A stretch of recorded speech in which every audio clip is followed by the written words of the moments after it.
మిల్లర్ల నుంచి CMR recovery చేయడం అధికారులకు తలనొప్పిగా మారింది. ఒక్క నిర్మల్ జిల్లాలోనే 1,00,000 మెట్రిక్ టన్నుల ధాన్యం పక్కదారి పట్టినట్లు గుర్తించారు అధికారులు.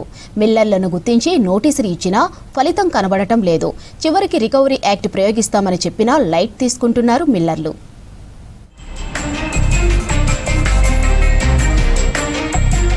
నిర్మల్ జిల్లాలో రైసు మిల్లర్ల అక్రమాలు ఒక్కొక్కటిగా బయటపడుతున్నాయి. జిల్లాలో 8 ఏళ్లలో 97 రైసు మిల్లుల్లో సీఎంఆర్ ధాన్యంతో అక్రమ దందా జరిగినట్లు గుర్తించారు అధికారులు. మిల్లర్లు దాదాపు 438 కోట్ల విలువైన సీఎంఆర్ చెల్లించలేదని నిర్ధారించారు. సీఎంఆర్ ఎగ్గొట్టిన రైసు మిల్లర్లను గుర్తించి బియ్యం రికవరీ కోసం చర్యలు తీసుకుంటున్నారు అధికారులు.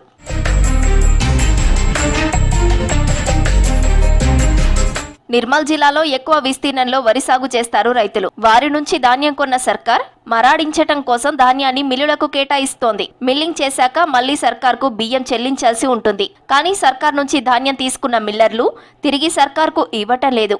ఇలా 2017 నుంచి 2023 వరకు ధాన్యం అక్రమ దందాకు పాల్పడినట్లు అధికారుల విచారణలో తేలింది. దాదాపు 1,00,000 మెట్రిక్ టన్నుల ధాన్యం మిల్లర్లు ఎగ్గొట్టినట్టు నిర్ధారణ అయింది.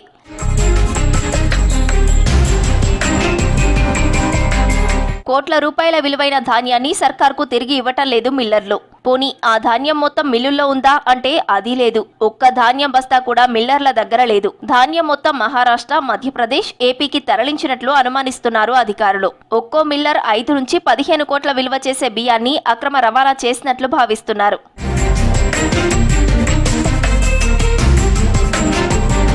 సీఎంఆర్ ఎగ్గొట్టిన మిల్లర్లకు నోటీసులు ఇచ్చి జరిమానాతో సహా వసూలు చేసేందుకు ప్రయత్నిస్తున్నారు అధికారులు.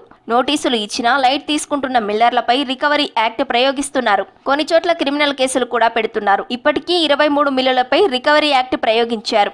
మిల్స్ మీద మనం కేసు కూడా ఫైల్ చేయడం జరిగింది. 1,24,000 ప్యాడీ ఉంది. అది దాని ప్యాడీ రికవరీ కూడా చేపట్టడం జరిగింది. ఎఫ్ఐఆర్ చేయడం జరిగింది. తర్వాత వాళ్ళకి ఆర్ఆర్ యాక్ట్ కూడా ఇంపోజ్ చేయడం జరిగింది. ఆర్ఆర్ యాక్ట్ తెలుసుకున్న రికవరీ యాక్ట్ సుమారు ఆల్రెడీ ఒక 15 మిల్స్ మీద మనం రెడీగా ఆర్ఆర్ యాక్ట్ ప్రాసెస్ చేస్తున్నాము. ఆ ఆర్ఆర్ యాక్ట్ మీద వాళ్ళు ఏదైతే యాసెస్ వాళ్ళ ఉన్నాయో ఆస్తులు ఉన్నాయో అన్నీ కూడా ఫ్రీజ్ చేయడం జరుగుతుంది. బ్లాక్లో కూడా పెట్టడం జరిగింది. ఇంకా మిల్స్ ఏదైతే ఉన్నాయో వాటి మీద కొంతమంది మిల్స్ కోర్టుకు వెళ్ళడం జరిగింది. సో వాటి మీద కూడా ప్యారవైజ్ రిమార్క్స్ సబ్మిట్ చేయడం జరిగింది. కాబట్టి ఇంకా ఏదైతే మిల్స్ ఉన్నాయో రికవరీ ఉన్నాయో అన్ని రికవరీ చేస్తాము. రికవరీ యాక్ట్ తో మిల్లర్లు దారికొస్తారని భావిస్తున్నారు అధికారులు. అయితే సీఎంఆర్ రికవరీ కోసం అధికారులు మిల్లర్లకు నోటీసులు ఇస్తున్నారే కానీ వారి నుంచి డబ్బు లేదా బియ్యం మాత్రం స్వాధీనం చేసుకోలేకపోతున్నారని విమర్శలు వస్తున్నాయి.